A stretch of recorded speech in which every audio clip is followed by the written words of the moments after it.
Today we're going to be looking at transition, so we'll be discussing counter rotation and looking at one particular relationship between the pelvis and the hands in the transition phase that often helps players to really improve their movement, their sequencing and generate more club head speed. So if you're interested in that, stay tuned.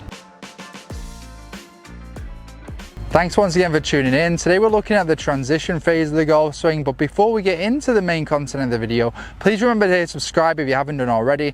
Definitely want to make sure that you're getting as much as you can out of the videos, and I wouldn't want you to miss anything that helps you with your game. Okay, so today the transition, let's start off with discussing counter rotation. So in the transition phase of power shots, so power shots are defined as, let's just say, the full swing shots where we're trying to maximize our distance here. In those shots, there's going to be a point in time where the lower body's moving towards the target. It starts in the downswing while the upper body is still completing the backswing. So that sequence of movement in the transition phase is what we're looking for. Typically the sequence that we look for, if we were to break down the segments, would be from the top, the pelvis to start its downswing first, then the rib cage, then the arms, the hands and the club. So that's the transition I'm looking at when I'm working with players on 3D. However, with many amateur players, you often see a little bit of a challenge getting a nice amount of counter rotation or a nice separation between the pelvis and the rib cage in the start of the downswing. So that's what we're going to focus on today.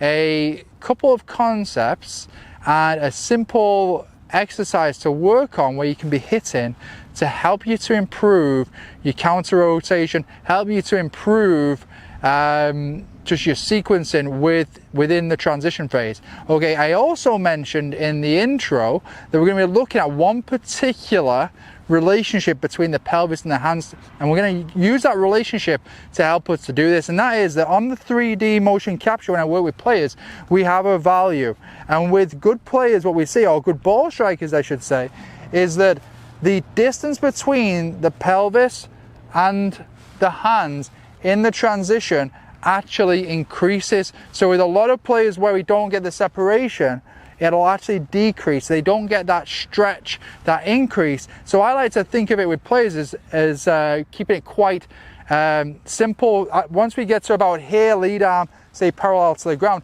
can we move the lead hip away from the hands? And you'll feel a nice stretch across the lead side of your rib cage when you do that. So I don't like players to go to absolute top of backswing and be fully stretched doing this, because it's going to make it quite challenging. When we're in motion, it's a lot easier for a lot of players to achieve that stretch, okay, rather than doing it statically. So if you're going to work on this and rehearse it statically, go to left arm parallel, or just go to a point in the backswing where you feel as though you're not fully stretched, and then we'll work on allowing the pelvis to move independently without the hands moving as well in the downswing. So in doing that, you'll feel a stretch across your system here, particularly across the lead side of your rib cage here, moving into your lead hip, likely to feel it there as well.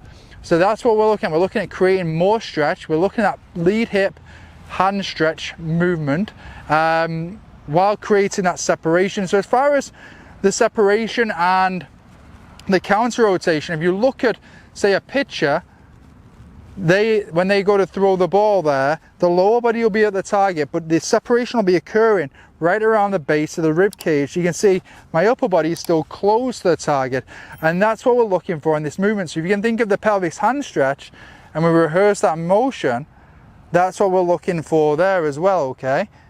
So a couple of different ways to look at that, and a couple of different rehearsals to go through away from the golf course, or at least away from the golf ball.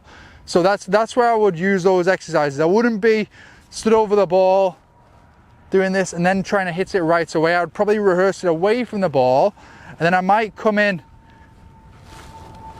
do it a little bit more dynamically, and then work it into a full swing. So you're actually progressing it one by one. You work away from it with the body drill, then you work on it with the club a little bit more fluidly, and then into a swing. So work through a few different stages. Let's see how we do with that there. So I've been through the feels.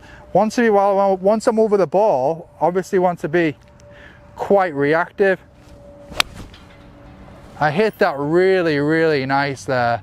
Just a sense of exactly what I'd been rehearsing there. Got over the ball, no thinking, let the body just do what it's just been feeling. Felt really, really good. So that's my little process to go through with this, is that I'll go through it slowly, get very clear on the movement there. So again, that picture feeling. I've used this drill before of actually holding the club out in front of you and then feeling the belt buckle, the lower body going towards the target like a pitcher, upper body stays closed. It's almost like the belt buckle is pointed in as much in front of the club as I can get it, while my sternum, which is obviously above the base of my rib cage, where I want the separation to occur, is pointed, trying to keep it behind the club in front of me there. So that's the motion there. Let's get that lead hip hand separation, that stretch, and then go through that little movement again, more fluidly. And then let's have one practice swing, and then let's hit one. So we're keeping this really reactive, trying to keep this really fluid.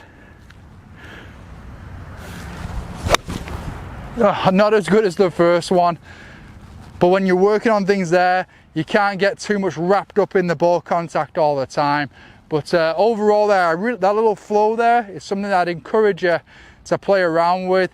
If you're working on transition, one point worth keeping in mind is you want it to be dynamic. You want there to be some speed there, because it is for power shots. It's hard to work on doing the movement all at slow pace and expecting it to turn up and you swing at full pace.